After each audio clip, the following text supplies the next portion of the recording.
Right. Hi. Hello. Just give me a few moments. I'm just setting up right now. Right. Let's see if we've got this going right now.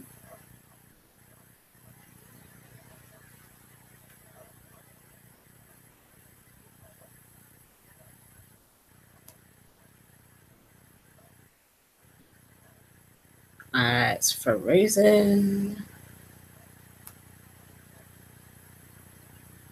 Are we frozen? Oh, we're not frozen. Okay. Sorry, guys. Give me just 2 minutes. I'm just setting this up properly. And then I will be with you.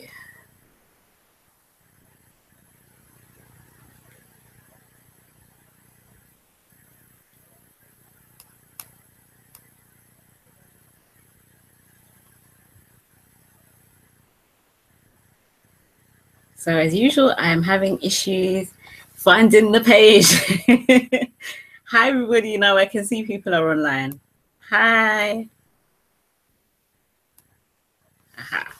Okay.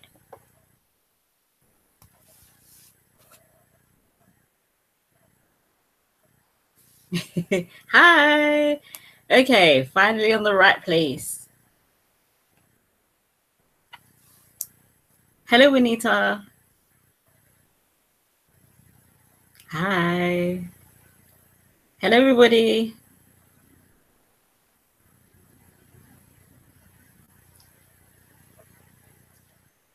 Howdy. There's only one small thing I want to change, guys, and that's to do my lighting. Give me 30 seconds. Hold on.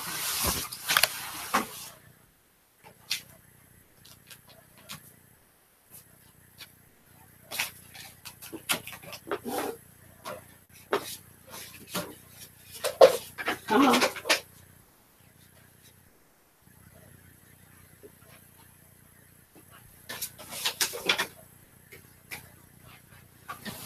Okay.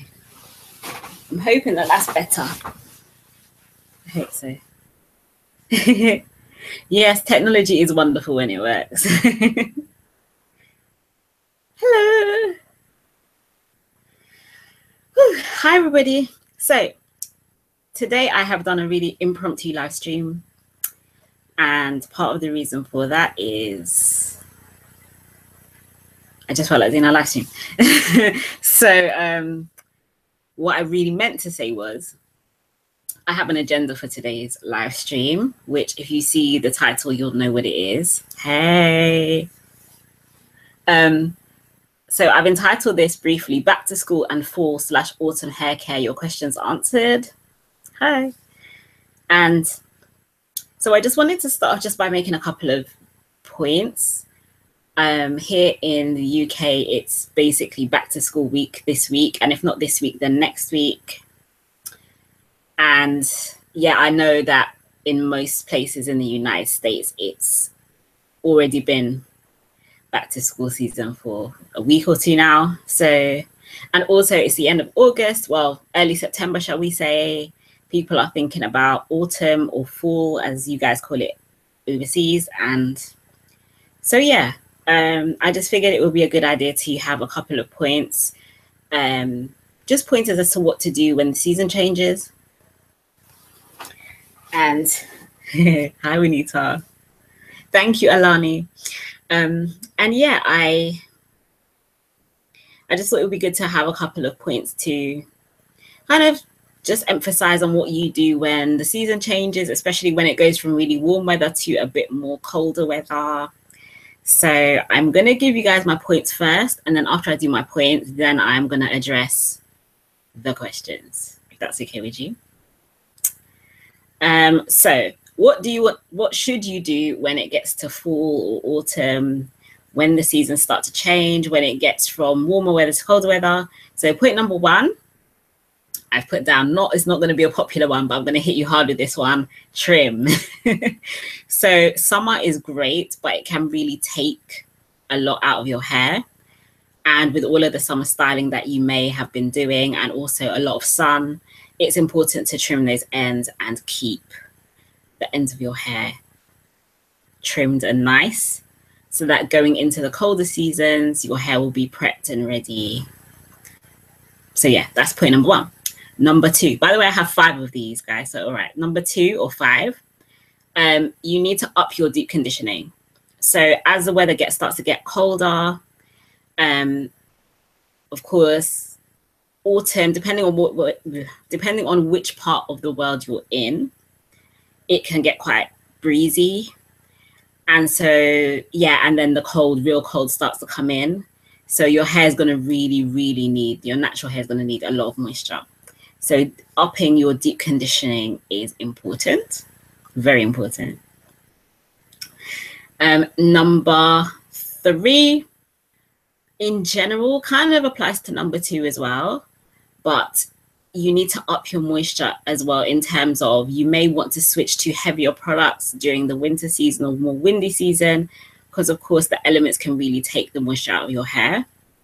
And some people also start to use more oils in their routine during autumn, winter, fall, winter seasons.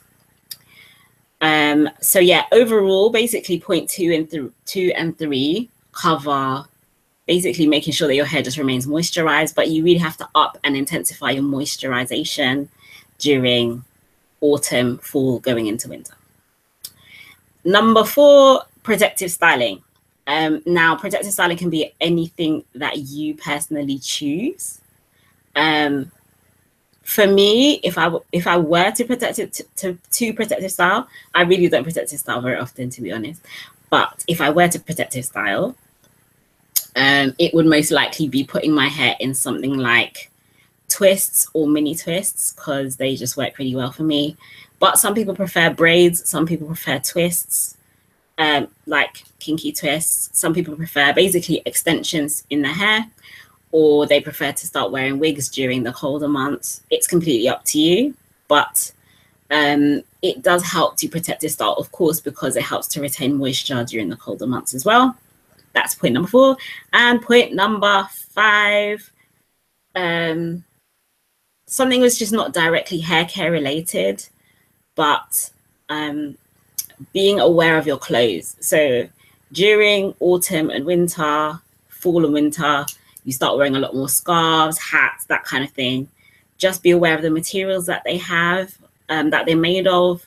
Especially cotton can really rub on your strands, especially if you're wearing stuff that's around wool as well. In particular, if you wear stuff that's around your neck, it can really rub on your hair and create dryness and create breakage, which is not what you want during the autumn and winter.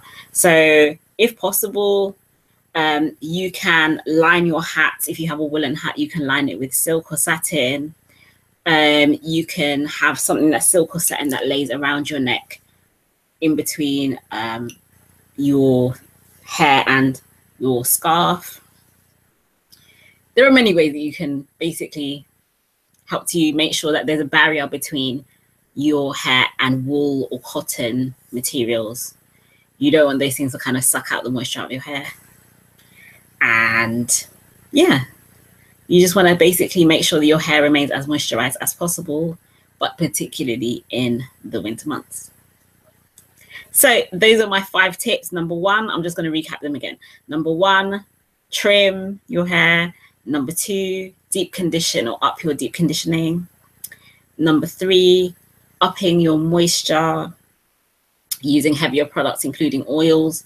Number 4, protective styling, whether that's with your own hair, doing cornrows, braids, plaits in your own hair, or using extensions, crochet braids, wigs.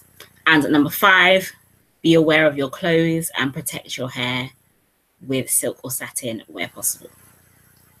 So those are all of my points, guys. It was very, very quick. Very quick indeed.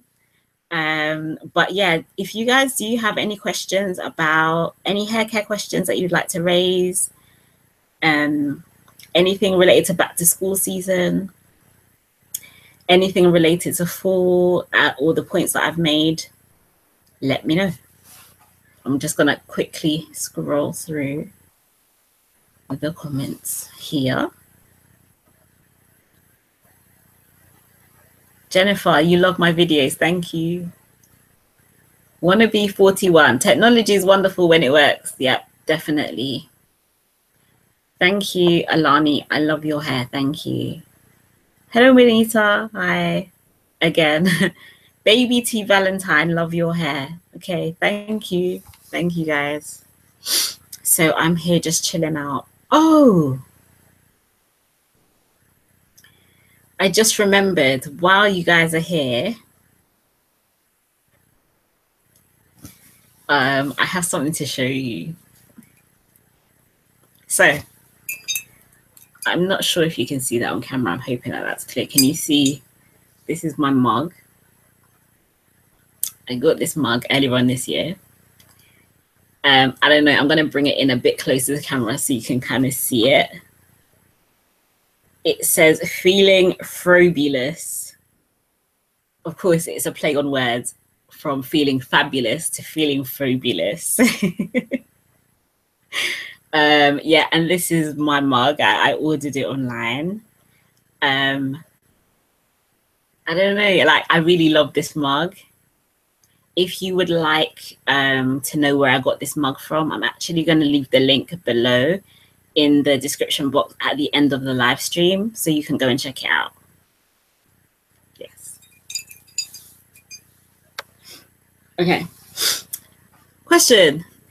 Jamie Dale, do you change anything with your wash routine during the season change? Love your videos. What do I change during my wash routine? I don't really change a lot. But what I do is I try to make sure that I keep my wash day routine regular. So there's nothing in particular that I change in my wash routine because I keep it pretty much the same all year round. But I can't go as long in the winter without washing my hair as I do in spring and summer. So I really do need to keep to like once a week, like 7 days, 7 to 10 days. My hair dries out more quickly. And yeah, I just have to make sure that I keep it deep conditioned as often as I can, basically. So it's not really anything I really change, but I just try to make sure that I, like, for example, in the summer, spring and summer, I can kind of get a bit more lazy. I kind of like push my wash day a bit further out, like a week and a half, maximum 2 weeks. But in the winter, no, I can't do that. I start worrying about the ends of my hair getting really frizzy and horrible. So yeah. Hi, Ali. Hello, Michelle. Hi.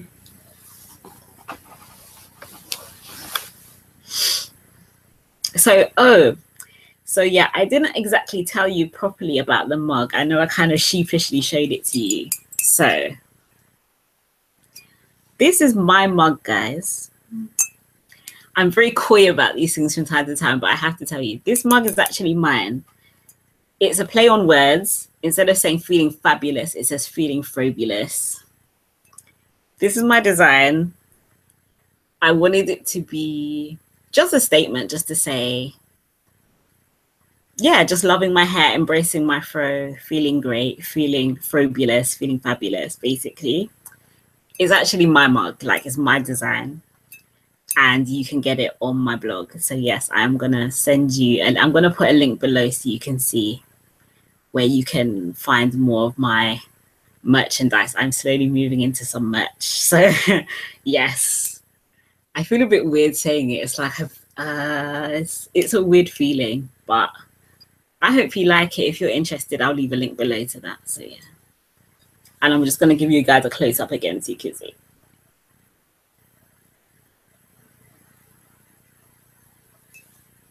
Okay. Hello. I love your hair. Christopher, I love your hair. Do you straighten your hair? Maybe once or twice a year, Christopher. Ali, do you like protective styles like braids or extensions? Honestly, personally, I don't really do extension. I've done crochet braids maybe once in my life. That was last year. I've never done them before. Literally once in my life I've done it. If yes, what kind of protective style of that sort do you like? I would say probably crochet braids. It's kind of easy to do. I don't really like something where I can't get to my hair. But if I were to do a protective style on my own hair, I tend to do twists or mini twists. How long is your hair?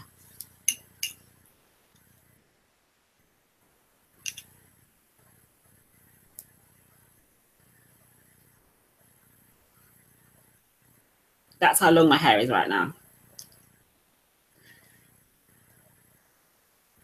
How long is your hair now after you cut it? Yeah, you just saw that's how far down it is. Nice, loving my natural hair too. Yes, it's fun, isn't it? I love it. Any tips on how to keep hairstyles from messing up while wearing a hat? What kind of hat are we talking about here? Like when I used to wear like one of those large kind of winter hats, sometimes what I used to do is I used to get my headscarf and I used to wrap my hair in my headscarf. That's when my hair was more flat though. I put my hair in my headscarf and then put my hat on top and I would just carry on with my life. But that's when my hair was texturized, so more flat. Now that it's like this, I don't know. To be honest, during the last couple of winters, I haven't even attempted to wear a hat with this because I'm like, it's not happening really, is it? It's just not happening. I don't know. If I had a style where it was really, really flat, I would most likely put a scarf or something on it and then put my hat on top. But that's if my hair was already flat. So that's the only thing I can probably suggest.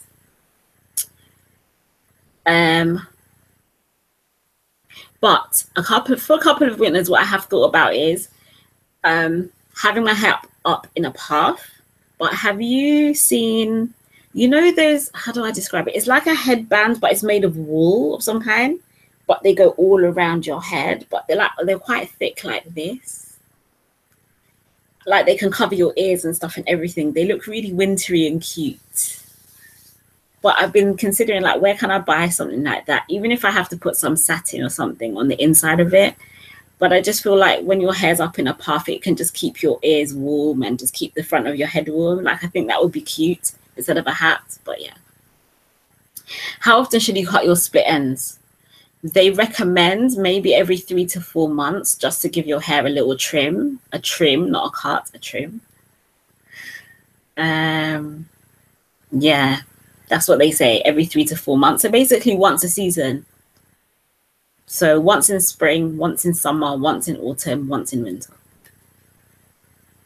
But to be honest, you should be able to tell for yourself when you start to feel like the ends of your hair start to feel really rough. Or for me, when I'm detangling my hair and I started to notice that the ends of my hair are catching a lot more in the comb, like it's a lot more tricky to detangle, that's when I know it's time to trim.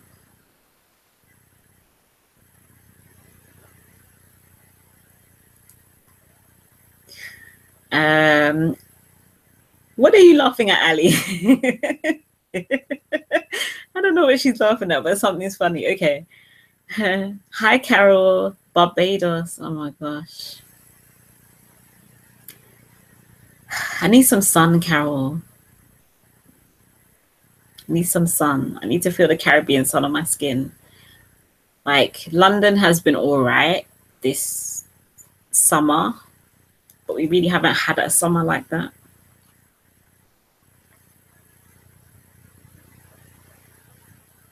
You're welcome, Amandria. You're very welcome. Okay. So guys, since I guess the hair questions are kind of quiet right now.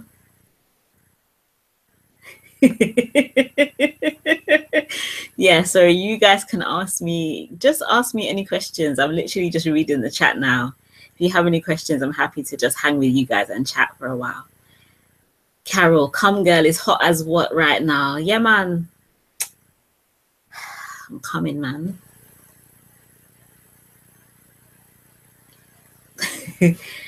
Juanita Young, what's the best deep conditioner? Trial and error. That's the best I can say, Winita. Trial and error. Try different ones out and see what your hair likes. It's hard for one person to recommend a deep conditioner. Like, for example, my hair loves protein deep conditioners. Or anything that's got like coconut oil or coconut milk in, my hair loves. But for some people's hair, they absolutely hate it. Hi, Doreen. Hello. I do have a video on my channel, though, we need to where I show some of my deep conditioners.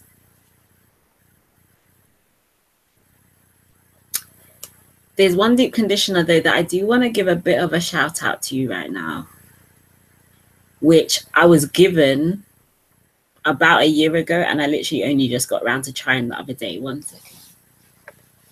I always do this every time I do a live stream. I end up picking up something from over here.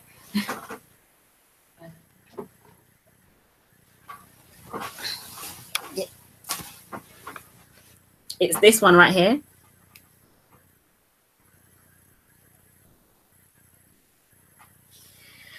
It is Kinks London or Shea Decadence Deep Conditioning Repair Custard and Intensive Conditioning Treatment.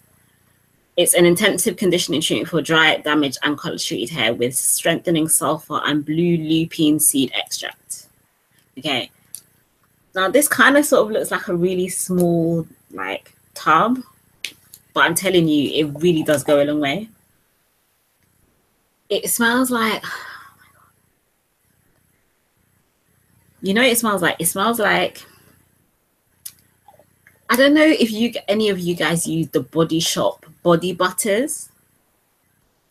The mango one. That's what it smells like. It smells like mango butter, but just, it's gorgeous. This is what it looks like inside. It's just yellow. This is from a company called Shea Decadence London. They have amazing products. I've mentioned them on my channel before, but quite a while back.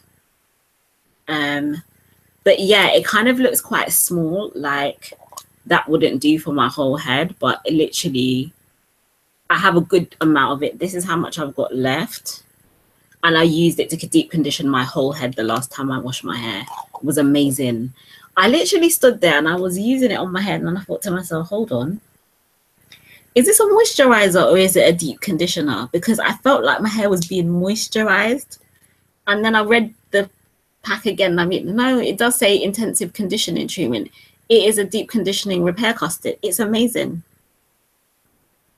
I love it. And hashtag not sponsored. This is not sponsored, okay? It's amazing. I love it. Love it.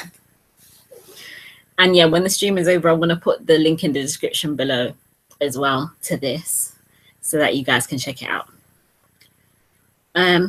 How do you care for your natural hair in the winter? Basically all of the points that I made above. I trim my hair roughly every 3 to 4 months.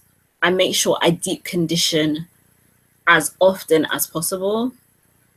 I use slightly heavier products and a bit more oils as well where I can. Last year or two, I haven't really used too much oils, but I'm going to start using more of them because I realize my hair really likes more coconut oil in my routine.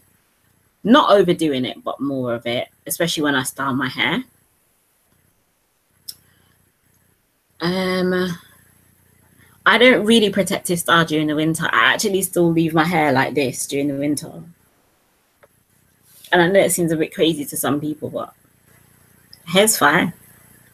And in a weird way, it actually keeps my head warm. It kind of does.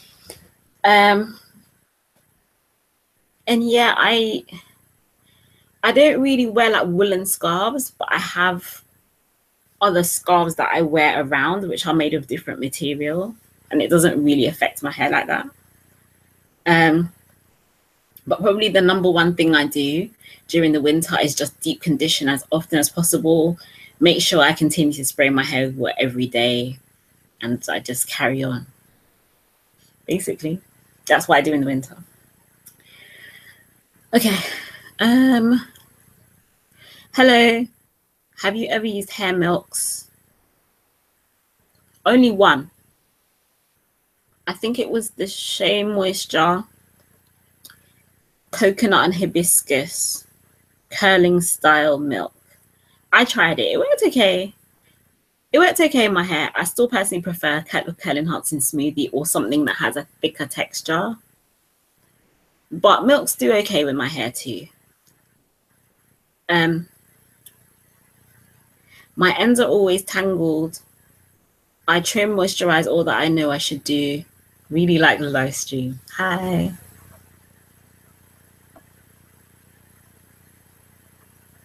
Okay.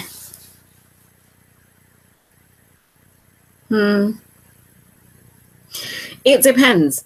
If you have a hair texture that is very, very, very tightly coiled, then to a certain extent, tangling is kind of sort of a part of life, because just regular everyday life, because your hair loves to tangle up on itself. No, that's not the word I'm looking for. Because your hair likes to coil up on itself so much, it ends up tangling together a lot more. Definitely keeping your hair moisturized, not letting your hair dry out. Using oils helps, because it helps to add that lubrication to the ends of your hair so that they don't catch on each other as easily.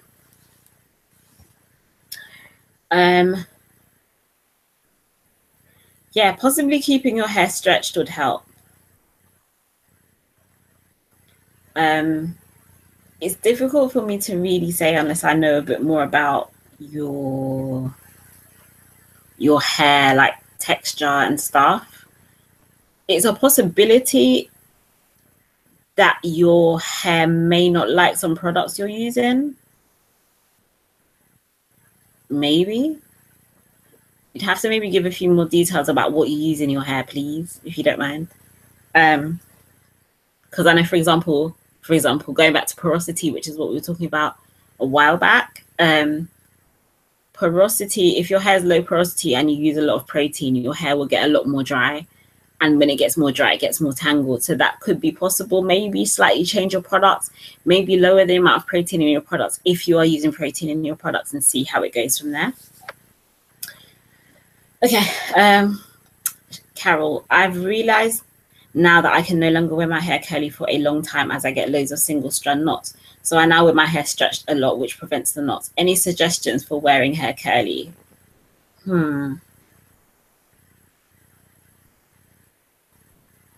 I don't know. It could, again, just referring to my last answer, it could be just your hair's texture. Maybe your hair just really loves itself. Your strands just love each other. And they like to curl up on each other. Yeah, it's just a part of curly life. They happen. I don't know. It depends on how many single strand knots you have as well. Like, I get single strand knots pretty often.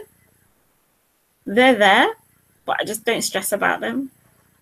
Like, you're never going to completely get rid of them. So it just depends on how many you really have. Yeah. I would say, though, stretching your hair out more is a good idea. Because if you realize that depending on how tightly textured your hair is, if it reduces the amount of knots by stretching your hair, then maybe you just need to keep on with the stretch styles. Maybe that just works better for your hair type. Yeah.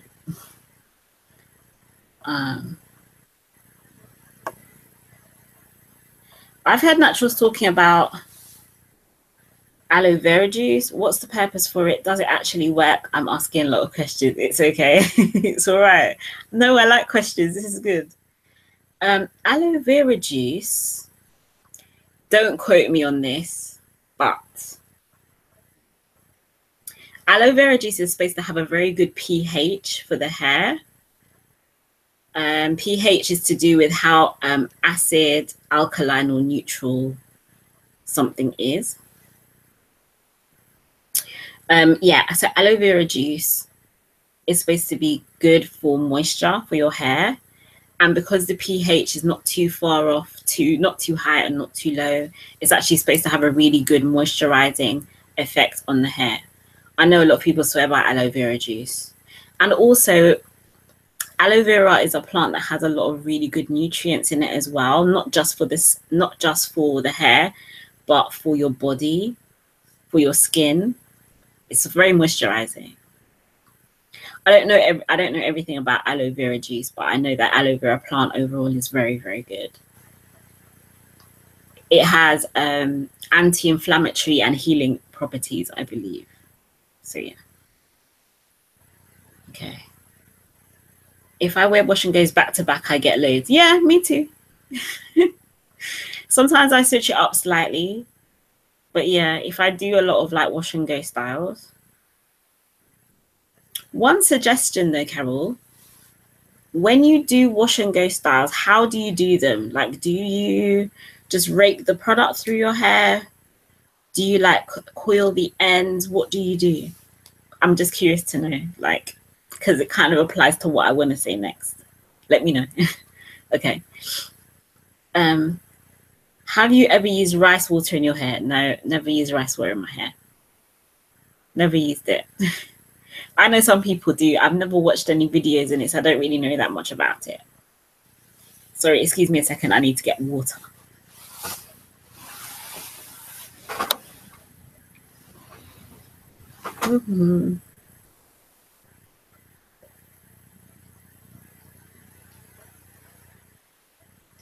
Excuse my humongous cup, guys. But this is how I drink water, seriously.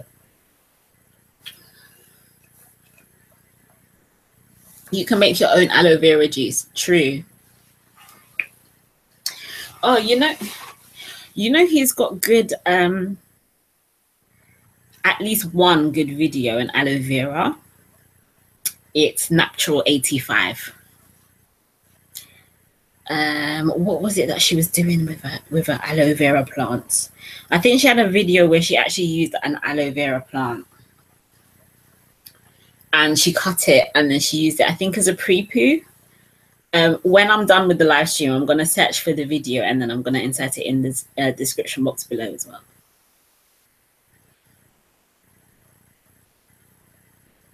Yeah. Pre-poo, yeah. Yeah, she used it as a pre-poo.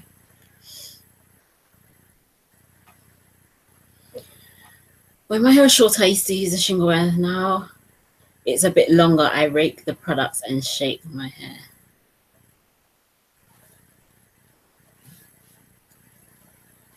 Carol, I have a suggestion. I might be really wrong, but it's just a suggestion.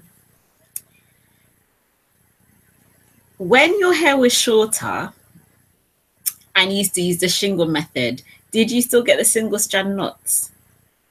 The only reason I ask is because that's why I kind of ask you about the method, because raking and shaking, it does work because the shaking does actually kind of help your curls to clump. But I feel like for some people with their hair texture, when you're shaking your hair, you're actually, if you think about it, you're encouraging your strands to actually,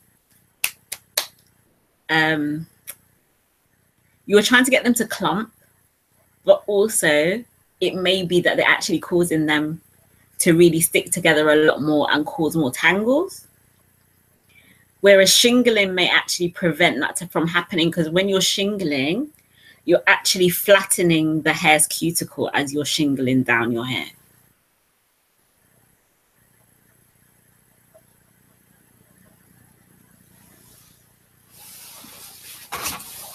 Just a suggestion, Carol. I'm thinking about that.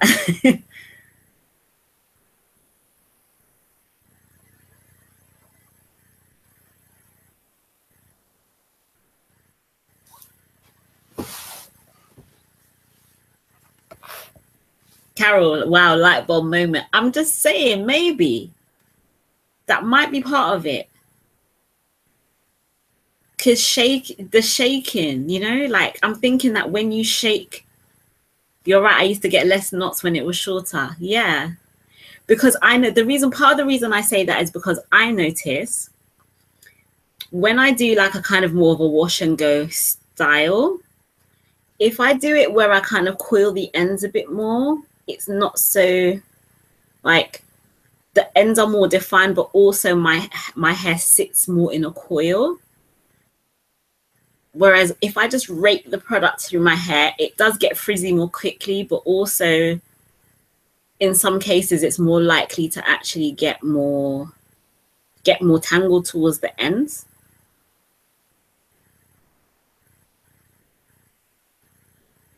Like, of course, it depends a lot on your hair texture. For me, it doesn't really matter too much either way, but as long as I try to kind of concentrate on flattening the ends, it tends to work better that way. Because I'm just thinking that shaking motion may not be helping. That might be what it is.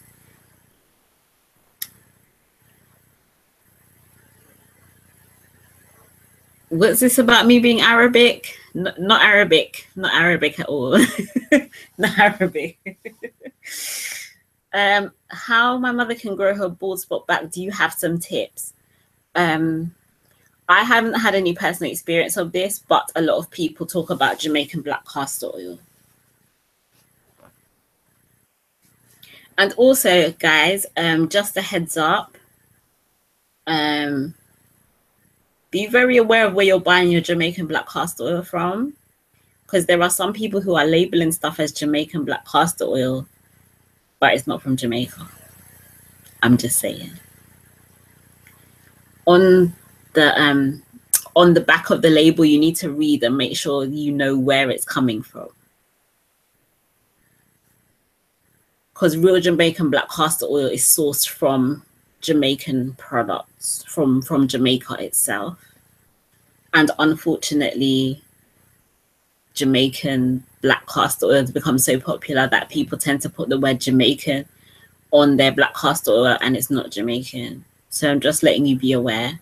And of course, my parents are Jamaican, so I feel really strongly about like our economy and just about our trade and making sure that, you know, the people who are making Jamaican black castor oil are actually compensated properly for what they do. So yeah. Okay. Carol, that makes perfect sense. Wash and go tomorrow then. Yeah, man, tag me on Instagram when you're done, please. Do you always leave your hair out? Mostly when it's not deep conditioning, yes. It has a very strong smell. Jamaican black castor oil does have a very strong smell, but it works. It works. It does have a very strong smell, I know, but yeah. What time is it, guys? Ooh, 45 minutes already. Wow. Actually, no, because I missed the first 10 minutes. So 35 minutes. Okay.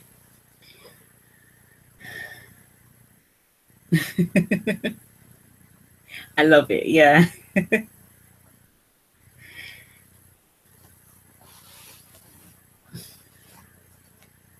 I'm feeling a bit self-conscious about my posture though. I should really sit properly and put my back straight. It's not good to be slouching. Good to know about the Jamaican black castor oil. I use the Jamaican mango and lime brand. Is that the real deal? Again, I think you need to research that properly, Carol. But I don't think they are. Runs to Google as usual. I don't want to say anything negative about the company because I've never used their products, so I don't know. So as I said, don't quote me on this. But let me just double check.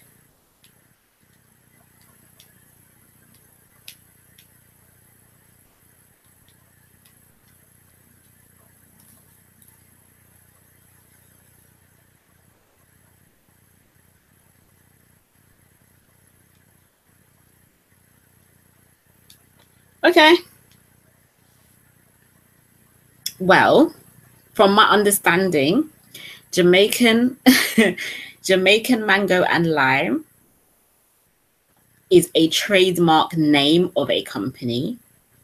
but it's not a Jamaican company.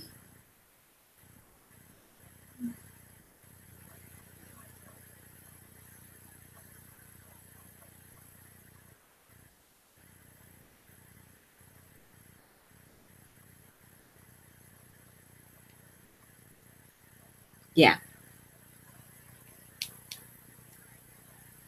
So I don't know how long this is going to take, but I do know, I don't know about every single brand of Jamaican black castor oil, so and that's why I say I don't really want to like put information out there. I don't like putting information out there that I haven't personally verified myself. But what I will say is, where I'm able to, I'm actually going to, actually that might be a good idea. I'm thinking that I might compile a list of Jamaican companies actually produce Jamaican black castor oil and maybe put them on my blog, just so that you guys can go there and have a look. I'm going to see if I can start to compile a list and put it up there so you can see. But it's very easy to tell. You can always, at the back of any product that you buy, you can always see where it's made. It will say made in wherever.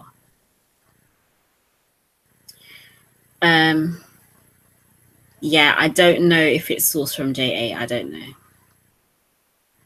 because there are some types of Jamaican black castor oil that are made outside the United States, but certain things are sourced from Jamaica. But then there's also Jamaican black castor oil, which is actually made in Jamaica and exported. I will do more research into that, guys, and let you know, because it's a very interesting topic. And it's very important because, you know, like, you want to make sure that you're getting the real deal. Yeah, it's not cool, is it, Carol? It's not cool. But what I will say is, though, I'm not sure how long it's going to take, but I've heard through the grapevine that Jamaican products that actually manufactured in Jamaica are actually going to soon have a government stamp on the back with the Jamaican flag, so that it will be a lot easier for you to spot a product that actually comes from Jamaica. It will have a stamp from the Jamaican government on the back with the flag.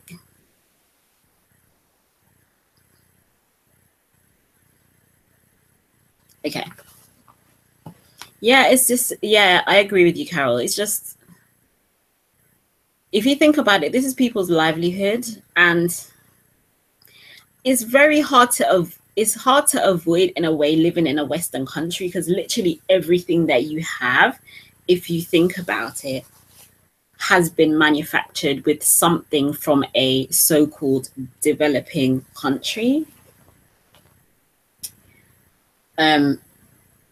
And you don't know how it's been made or how it's been produced, or if people are paid properly to make the goods or anything like that.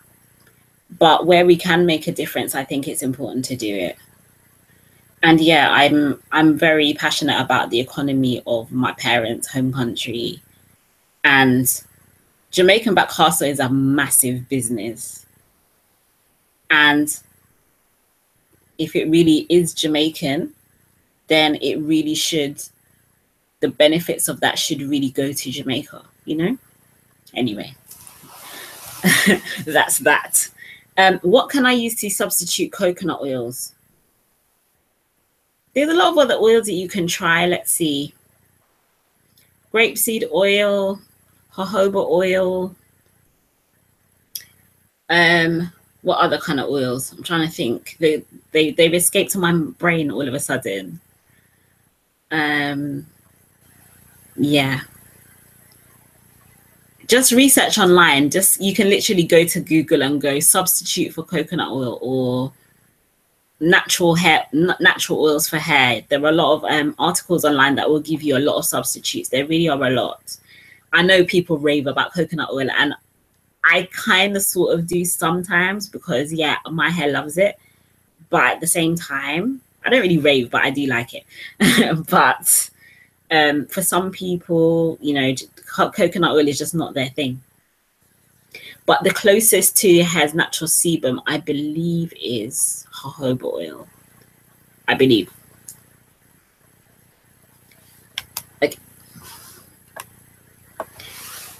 Okay. My hair is very tight. I must braid or twist my hair every night or I can't get my fingers in it. Your channel has helped me greatly. My hair looks and feels great. I can live with the tangles. Oh, Cheryl, that's lovely.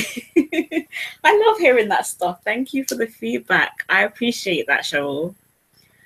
And yeah, sometimes for some people, braiding or twisting is all that really works, you know? Yeah. Oh, Cheryl, thank you. You're sweet.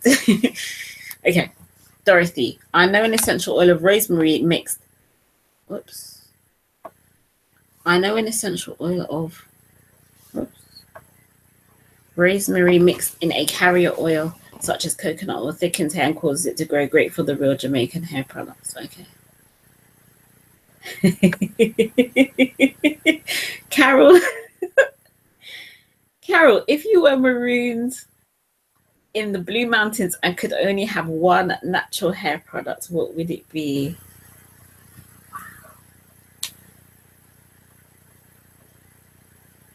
Just one? I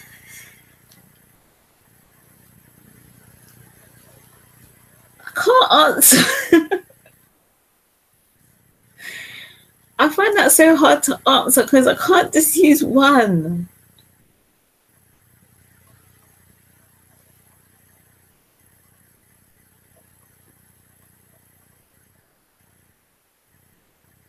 I don't know, Carol. I don't know, Carol. If I can find a product that will shampoo and deep condition and moisturize my hair, all of that in one, then that would be it. But there is none. There's none, Carol.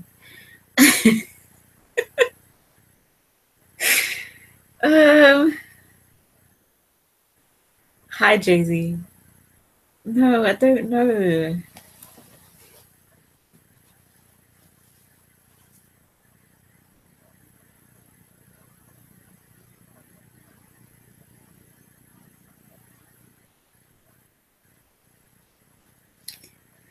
Two.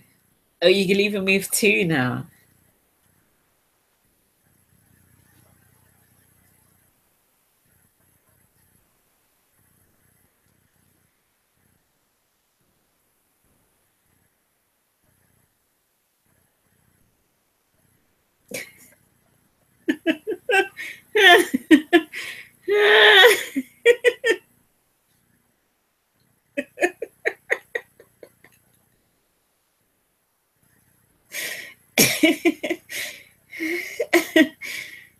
Have you ever seen a little kid that's like about 3 or 4 or 5 that is faced with a really, really hard decision and doesn't know what to choose? That's how I feel right now.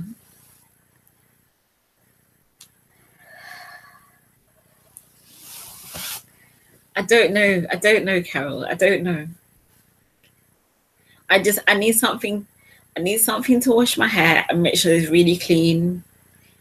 And then I need something to moisturize my hair. All right, cool. Shampoo. Like a shampoo that works for me every single time, that I have no complaints about and that I know will work and is not stripping. I don't really say much about Cream of Nature products on my channel, okay? Because I have never really used a lot of their products. But you see the Argan oil shampoo that they have, the sulfate-free one, is it Moisture and Shine? It's an orange shampoo and the label on the bottle is red. That shampoo right there will be coming with me to the Blue Mountains. That shampoo. I'm not decided on a moisturizer yet, but we'll come back to that. Okay, I appreciate your videos and helping my hair. I'm getting it together, and thank you. I have some grapeseed oil. I'll use that. I'd say, yeah, definitely. I hope it goes well. What's the best conditioner in your opinion for 4C hair? Oh, wow. Give me, okay. Is it Amandria? Excuse me if I'm not pronouncing the name properly. I'm sorry. Amandria. I could suggest a conditioner, but you have to tell me whether your hair may be low, medium, or high porosity. That actually affects what products you use more than how tightly coiled your hair is. So it's hard to say 4C hair because you can have someone who has 4C hair but has low porosity hair, and you can have someone who has 4C hair and has high porosity hair, or just medium porosity. It depends.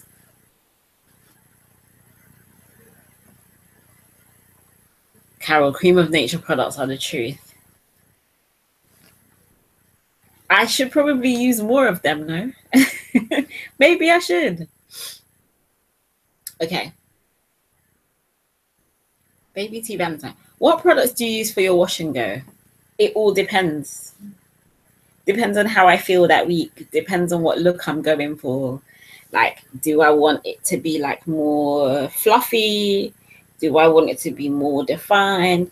Do I want it to be like really, really, really defined? Excuse me, because I feel like this side of my hair is like kind of lopsided.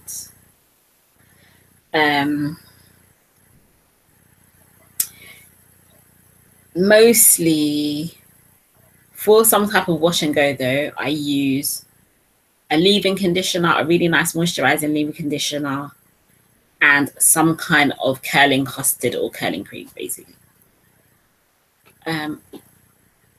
High porosity hair. Okay, so basically that would be choosing what's the best conditioner to use on my hair. Oh, there's so many. There's so many. I keep looking over here because this is where some of my hair products are stashed. So I'm getting ideas right now. Okay, if you want a really good rinse out conditioner, Cantu Hydrating Cream Conditioner is lovely.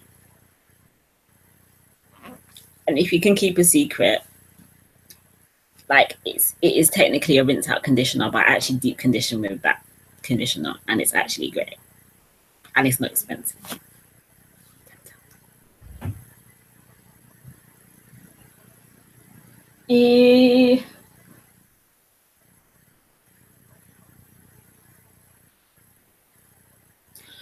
I'll tell you which conditioner is really nice, actually. Are you still live streaming? Yes, my love, I'm still live streaming. Hi. Are you going to pop in again? She does this every time. Hi, guys. I'm going to bed now. I said last time we should do a live stream together. We should one day. They can't even see me. No, they can. There's just a delay. So silly. Anyway, night love. Okay, good night. Yeah, we should do a live stream. Yeah, it'll be fun. Next Sunday. Okay. Sorry, guys. A bit of an interruption. Yeah, as I was saying, there's a conditioner that's really nice. You've seen it on my channel before. Watch.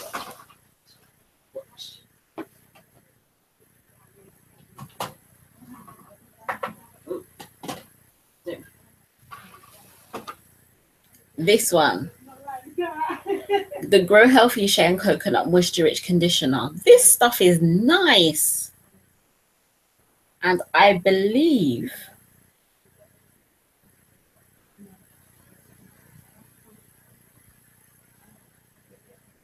it's sulfate. It's protein free. It doesn't have any protein in it. So if your hair is low porosity, your hair may really love this conditioner because it's lovely. It's really lovely.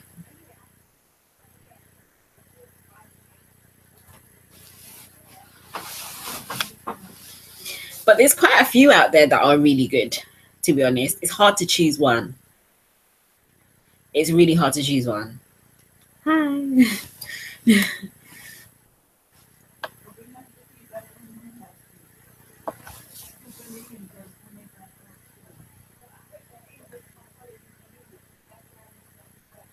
How do you feel about using grease on natural hair? If it works for you, well, use it, innit?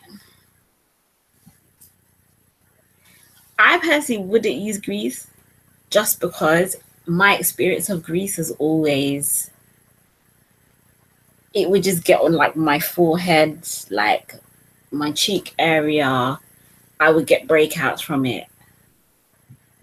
And then it was just heavy. And then also with the feel of my hair was that my hair was coated but not moisturized. Now that I know the difference, I don't think I could go back to using grease. But also, I feel like for a long time, people really misuse grease as well. Remember, grease is a sealant. So if you actually moisturize your hair, like use a really good moisturizer and then use a bit of grease to seal it in, if that works for you, then fine. But as long as you realize that grease is not a moisturizer, it's a sealant. So in your moisturizing and sealing, that would be your sealant. Or like if you were to do the LOC method, liquid oil cream, your grease would be your C for your cream. It will be the last step because no moisture is getting into your hair after that's gone on. Oh, the conditioner, sorry. The conditioner, this is Grow Healthy Shea and Coconut.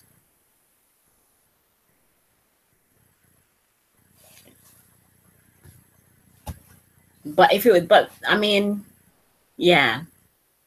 For high porosity hair, that will be, this hair will be more suited to low porosity hair. I'm trying to think for high porosity hair, basically anything that has really nice protein in there. Actually, if your hair is high porosity, look out for any deep conditioner that has hydrolyzed wheat protein in. For example, a oldie but a goodie is ORS hair mayonnaise. That stuff is good. I haven't used ORS products in quite a while, but that stuff is real good. Real good. I know it sounds American, but yeah, really good.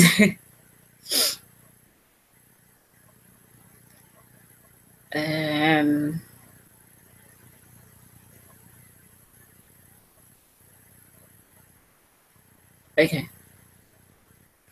What shampoos and conditioners should I use for a natural starter? Ooh. Okay. I don't know if some people think that this is good advice or not.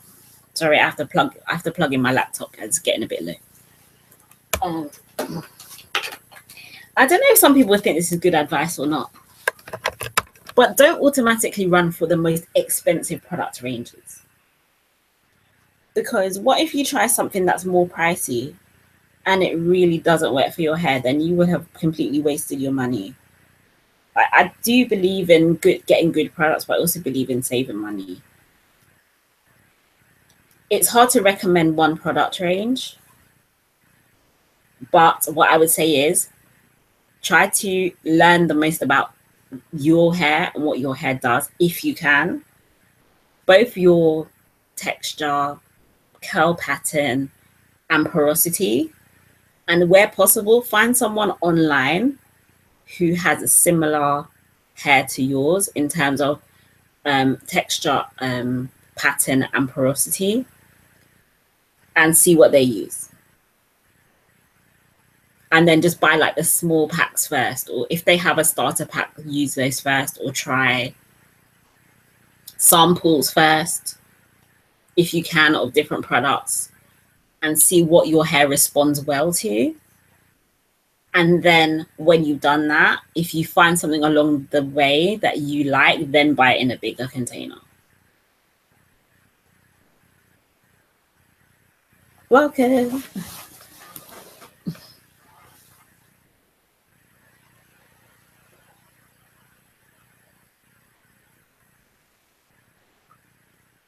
Sorry guys, water break.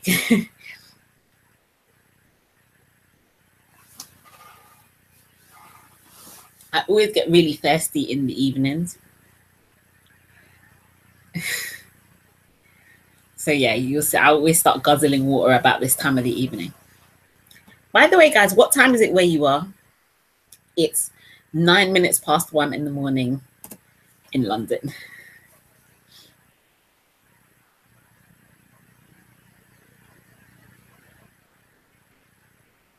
Did you decide if you're going to show us your product stash? Still having trouble, Carol. I'm still having trouble. Okay, you know what I'm concerned about? I'm not a person that, and I wouldn't say that my feelings get hurt over things online easily, but I don't want to be accused of being a product junkie. Neither do I want to be accused of promoting product junkieism. Excuse me, sorry. But yeah.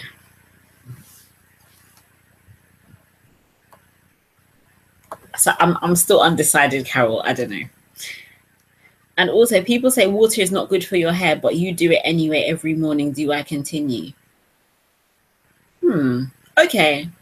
The real queen, I would like to put it to you this way. If you give plants water, what happens?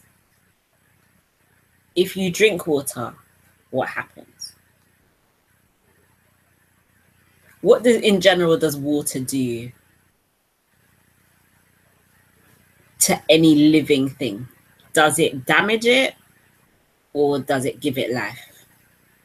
I'm not talking about anything disastrous in nature, not like that, but I'm just saying, if you water a plant, if you drink water, what happens? I would assume that when you give a plant water, that plant grows, as long as you don't overwater it. When you give your body water, your body functions better. So why would water be bad for your hair? And I'm not saying this directly to you, but I'm just saying it in response to what other people say about water being bad for your hair. Water is not bad for your hair. Water is not bad for your hair. What happens is people wash their hair, but then they don't add any kind of moisturizer or sealant to their hair afterwards to give their hair adequate, to really seal in the moisture into their hair, and so their hair gets very dry and brittle afterwards. That's what happens. So it's not the water, it's what people do with their hair after the water has been. But no, it's not bad. Water is not bad for your hair at all. 8:10. 8:10 in Toronto. Oh, Toronto in the house. 8:09 in Barbados. 8:09 p.m. Oh, you're in Pittsburgh. Hi, sorry, I don't know how to pronounce your name. Crazy Key, is that right? Pittsburgh. I've been to Pittsburgh before. My teacher said that to me, but I believe it's true. Okay. Okay, you can believe it's true if you want to. I'm going to say though, if it's bad for you, if it's bad for your hair, then why is it that most times when you have a hair product, it's usually one of the first ingredients? Pick up any bottle of any form of hair product that you can think of, apart from something like some kind of grease, okay? Ingredient 1, 2, or 3 is usually water. So if it's that bad, why is it always the first thing that they put in the hair product?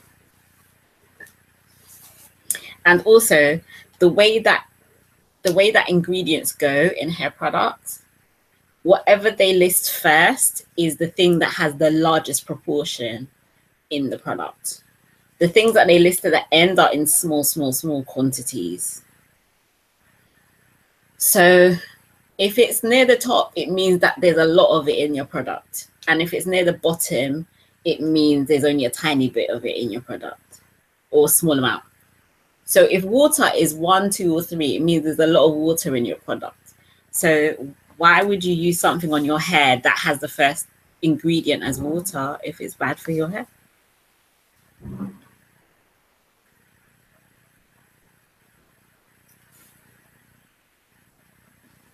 Okay, I don't know what that was.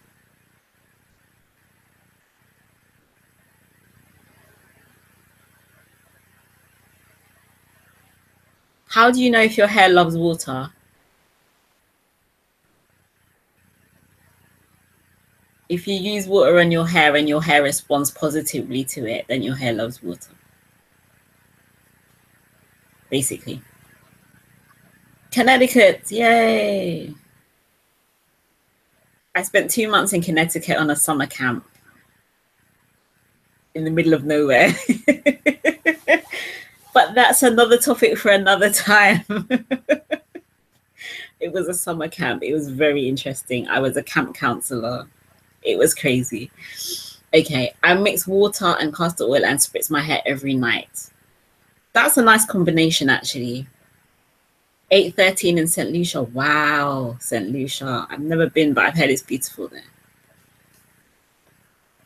How often do you use water in your hair? I use water in my hair every single day. I'm going to show you my best friend. Oh, sorry, water is good for my hair. It's autocorrect. Oh, yeah, autocorrect. It catches me out every time. Every time.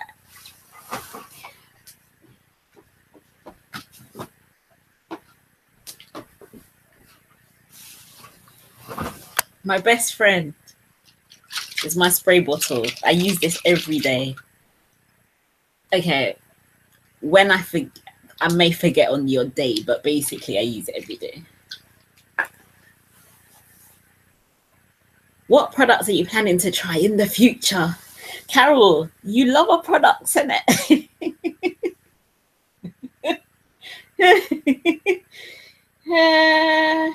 Carol, you love our products, innit? Sorry, I'm just joking.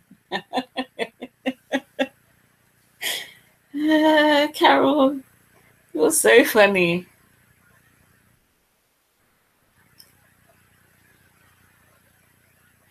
Okay, I have some products that I am planning to try.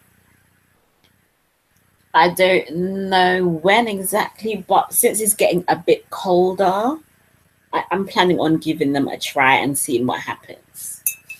Okay, these I will show you just because you're lovely and you decided to like tune into my channel.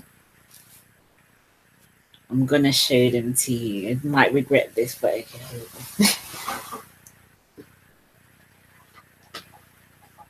Oh, don't pull down.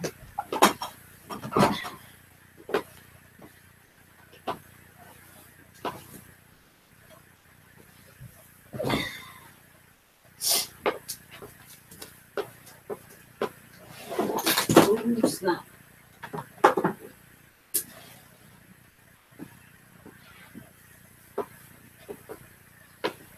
Sorry guys, give me like 2 minutes. Where's my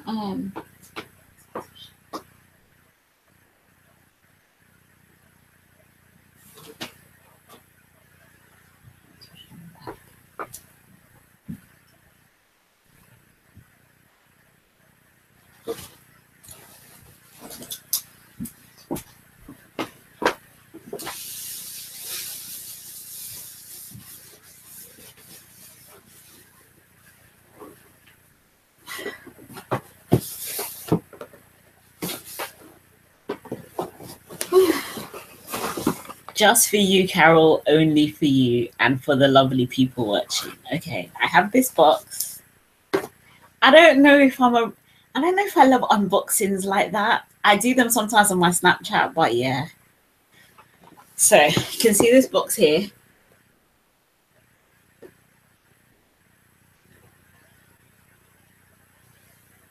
And if you can't understand what it says and you're not a French speaker, then you're not going crazy.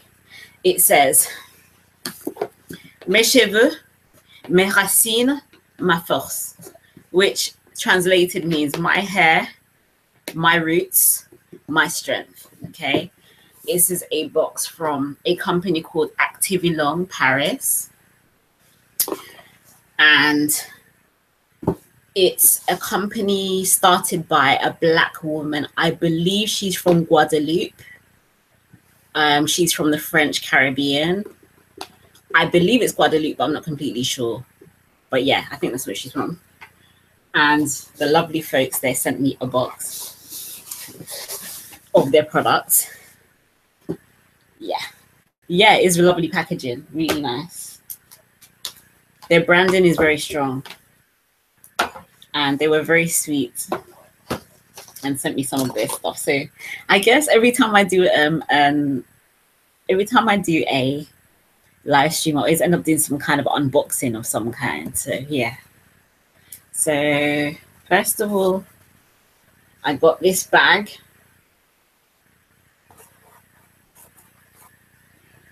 It's like one of them cloth bags.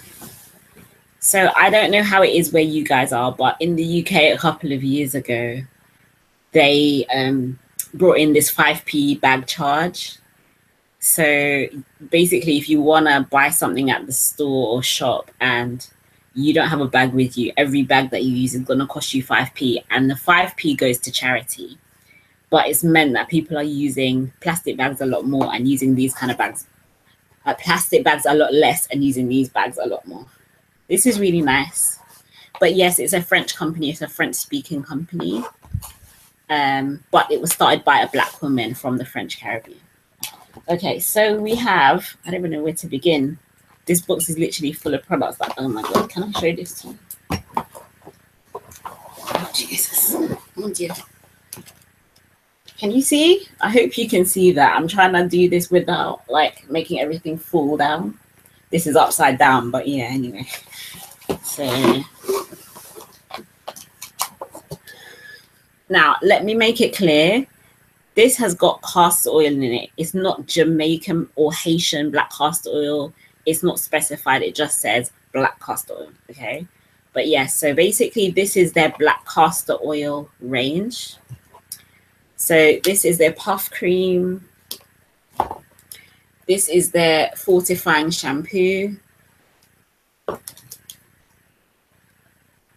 This is their, I believe this is just oils, black castor oil mix, pure plant oils, hair food, fortifying care mask. I'm looking forward to using this. I have not tried their whole range of products before, but previously in a goodie bag from Afro Hair and Beauty Show, I got one of their deep conditioners, not this one, but a different one, and it was great. It was great, believe me, great. Oh, this is 100% pure oil, pure black castor oil. This is the leave-in. This is their co-wash. And this is their hair butter. And I got a mug. You don't know anything about me, guys. I love tea or coffee. So, like, mugs are my thing, as you can see. So if you missed it from earlier on, this is my Feeling Fabulous mug. And now I also have this mug from them. Loving it. Okay. Okay. So yes, that was my very quick unboxing. Yeah, I think they sent me these about 5 or 6 months ago, but I've just been so busy that I haven't been able to try them properly. But also, I kind of sort of noticed that actually, this is referring to a question that somebody asked me earlier on about my hair care routine in the winter.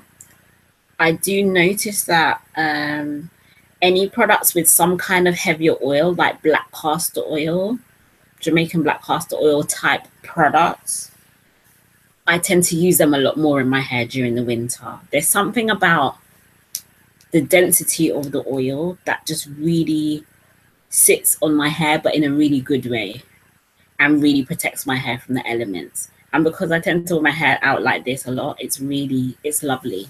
It's really, really good. Yes. So, and also, I was actually considering, like, this winter coming up, what am I going to use on my hair for that particular reason? Because I was using a Jamaican black castor oil range from a particular company, which we all know. And I don't know about how I feel about using their products anymore. I'm not saying I'll never use their products again. I'm not saying that. But I feel some kind of way about using their products right now. I'm just saying. So now that I actually have a range which has some type of black castor oil in, I'm actually very happy and excited to try this to see if it rivals that range. And yeah. So yeah, we'll see how that goes.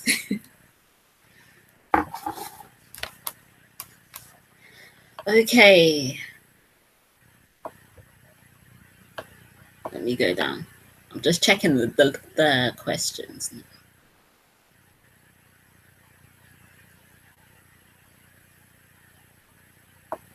Do you use Shea Moisture? I think I just answered that question. I love to look at products. You're right. I leave home, go to the store just to look at products, but my stash is tiny. I hardly buy products. Oh, I get you. So, Carol, do you live vicariously through YouTubers and other people who have large product stashes? You just live in through other people. Do you use hair vitamins? No, I don't use any hair vitamins. I use my own multivitamins sometimes when I remember to take them, but I don't use hair vitamins like that. Okay. I've recently put a permanent color at the ends of my hair, and people have been saying my hair looks extremely dry, but that's not the case when they touch it. What do you think I should try? Okay, so when you put permanent color at the end of your hair or when in your hair, it adds color, but it often takes away shine. So you're just going to have to use some kind of oil on the ends of your hair just to add that shine back in, because your hair doesn't have that as much shine as it had before because of the way that permanent color works. That's basically the best you can do. So you can moisturize it and then just make sure that you seal the moisture in with a really lovely oil at the end. And that's fine. Nice. Oh, awesome. The same thing is being done with argan oil. Yeah, it's like, oh, let's just put argan oil on the front.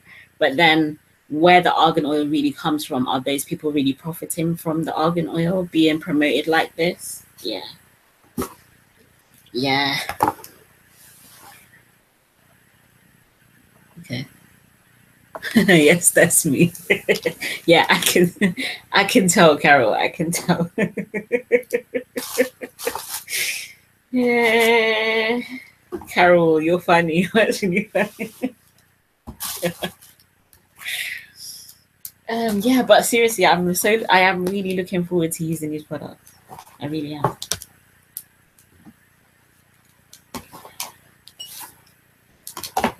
People were so lovely and sent them to me.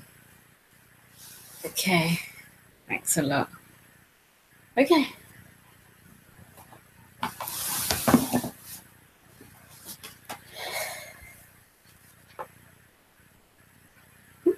Okay, so. Okay, guys, so I believe we have essentially come basically to the end of the stream. As usual, I had a lot of fun today. It was actually really fun hanging out with everybody. And oh, Carol, interesting question. Could you see yourself living anywhere other than London? I think I did answer that in the last live stream, but if you didn't know, New York. That's my automatic response, New York. I've been to New York. Okay, let me see if I can explain this a bit more. My ex-boyfriend is an American. So I used to travel there a lot to see him. And what I used to do is I used to go to New York for like 3 months at a time, because that's the longest that a UK citizen can stay in New York without a visa. So I would stay for 90 days, come back, spend more time in England, go back, spend 90 days, come back. So now with New York, it's like when I go there now, it's like I kind of switch into like New York mode. My second home basically is what I call it. But if I were to switch there and that become my first home in England, be my second home, I can do that too. Yeah, I love New York City. It's very like, when you first go there, it's really gritty. And I don't mean that in a disrespectful way, but it's just, New York is a city of the hustlers. It's hustler town. Like literally everybody's grinding hard to achieve something.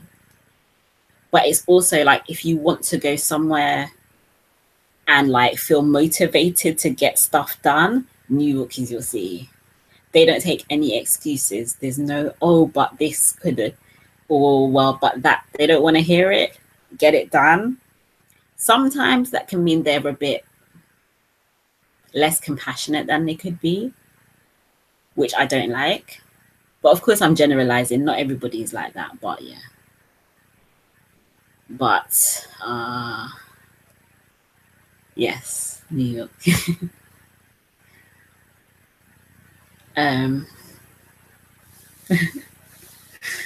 Okay. Okay, guys. All right, cool. I don't mind spending like 10 more minutes, but then you got to give me some questions, okay? You need to give me some questions so that I can have something to talk about, because I hate sitting on camera and feeling like the conversation's getting dry. So yeah, ask me some more questions and I'll be on for another 10 minutes, okay? Since, you know, my face glows. Do you mean in general, or do you mean like when I'm talking about New York? Yeah.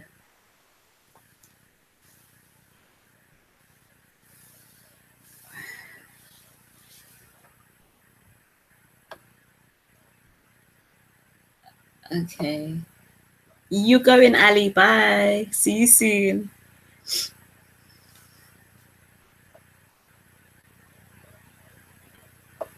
Do you use Shea Moisture? I think I already answered this, didn't I? Okay. Since I didn't answer it properly, let me answer this properly again. For the time being, no. No, I don't use Shea Moisture for the time being. And I wrote a whole blog post on it, which I'm going to leave the link to in the description box when the live stream is over. Because that campaign just left me feeling kind of...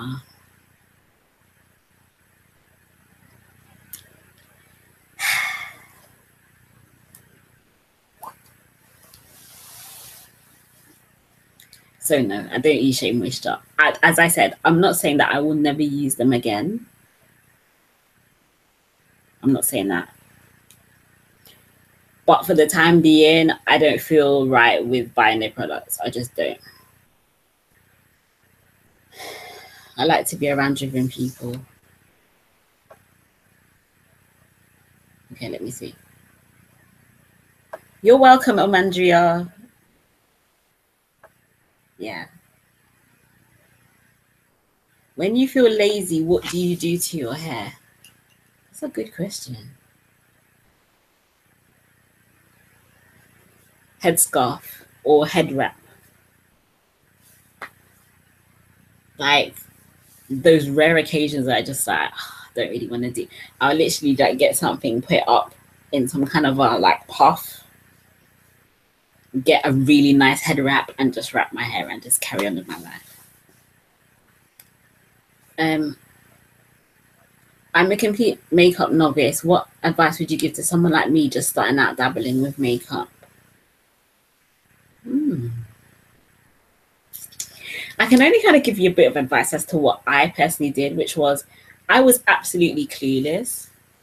So what I did was I had a special occasion to go to, and not too far from where I live, there's a big shopping center or shopping mall. So I went there. I went to a MAC makeup counter, and I just said to someone, I actually brought my dress with me that I was going to wear. And I said, this is the dress that I'm going to wear. Like, I don't know what to choose. Like, can you just try a look on me? And I did it when I had some time. The lady did her magic, and then like she showed me in the mirror what she did, and excuse me, I just kind of from that, I did that a couple of times on different occasions, and it just kind of gave me an idea of what kind of looks I started to like. And then I kind of just went from there and then just started experimenting.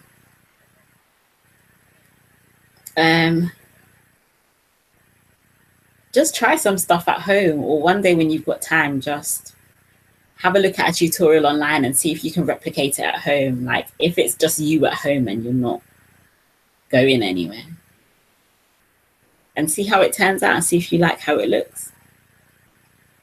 Do you use coconut oil? Yes, I use coconut oil. What I tend to do is after I've washed my hair, when I put my leave-in in, then I use a bit of coconut oil and put in my hair, and then I'll put my moisturizer or curling cream or something on top.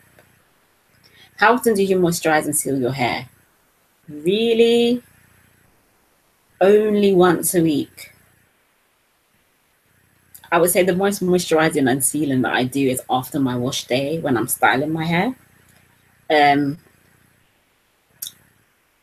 then, okay, like midweek, if my hair is really feeling like not great, when I spray my hair with water, I'll get some moisturizer and run it through my hair, or add a bit of oil to my hair. But that's only if my hair is feeling really desperately dry, like really desperately dry. Sorry, I feel like there's one random hair somewhere over here that's sticking up. I can see it on camera, but I don't. Hold on. Is it this one? Sorry, guys, it's just bugging me. It's just bugging me. Is it this one? Oh, I don't know. Vanity.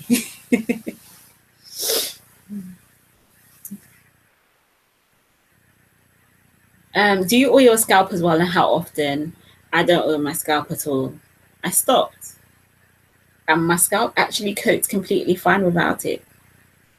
There are some people for whom it really works, but for me, no, I stopped doing that quite a long time ago. And my scalp is completely fine.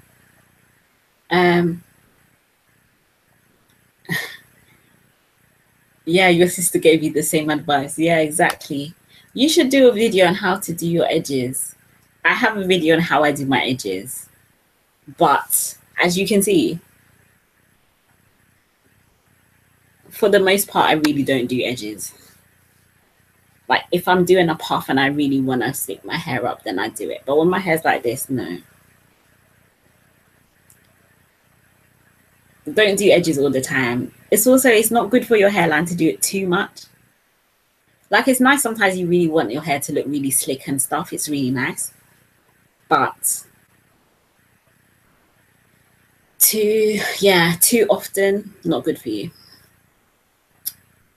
But I'm going to leave the edges link below as well.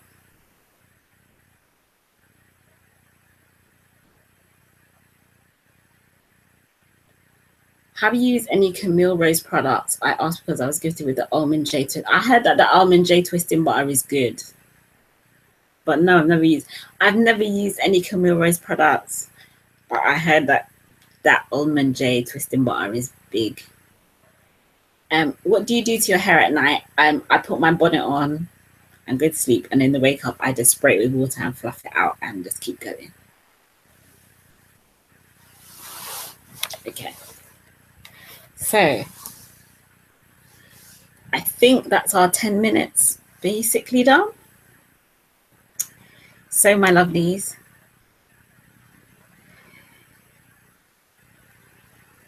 okay, one more question. What do you recommend for a person who has nappy hair? Because I do. Okay, can you clarify what you mean? Because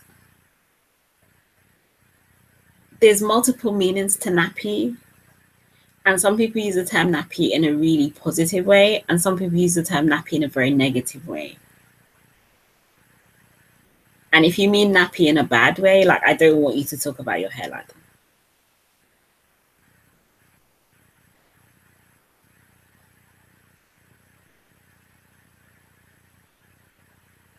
But if you mean that your hair is a very tightly coiled texture and more dry, then you need to give it a lot of moisture. Okay, in a good way. Okay, you need to give your hair as much moisture as possible. The more tightly coiled your hair is, the more moisture it needs. Water, moisturizer, deep conditioning. Any silk or satin bonnets you can recommend? Yes, I will leave a link below where you can find an excellent satin bonnet. Do I have it here? No, it's in wash. Yes, I have one that I can recommend to you. It's made by a lady. I've met her in person, and I bought one of her satin bonnets. Her company's called Super Funky Me. Amazing, great. Okay, so what I'm going to do is I'm actually going to end the live stream here. But if you have any further questions, once the live stream video has gone onto my channel, can you please leave your comments below the video in the comments, and then I'll answer you from there within the next 24 hours. That's my commitment, okay?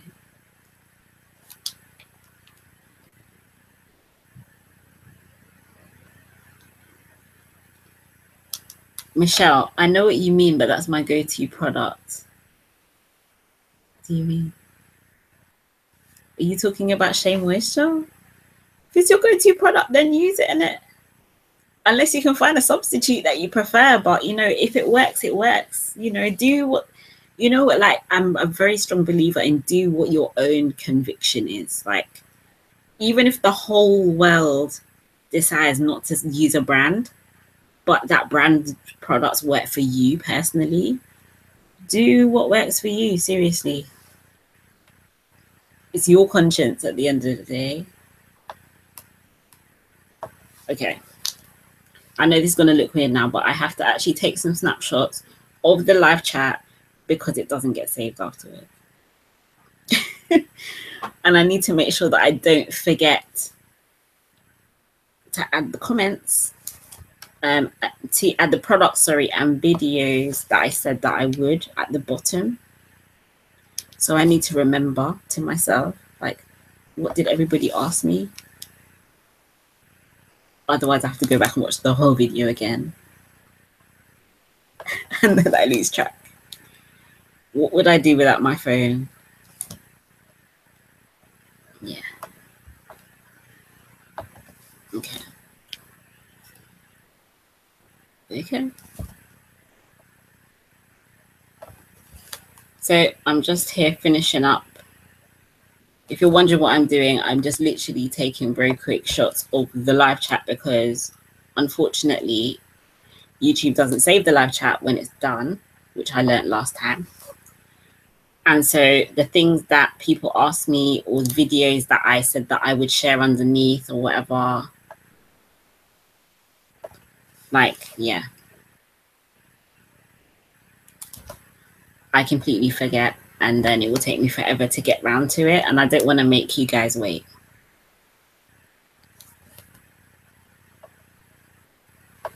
Okay.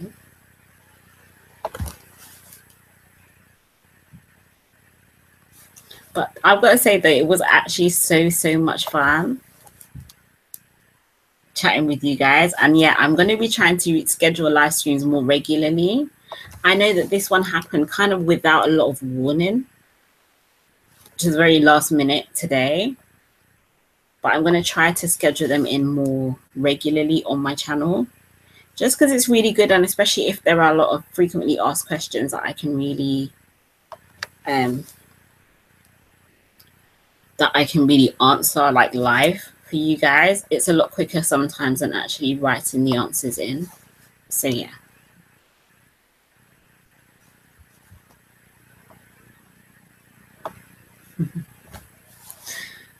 Okay, loves. So I'm going to be signing off in a bit.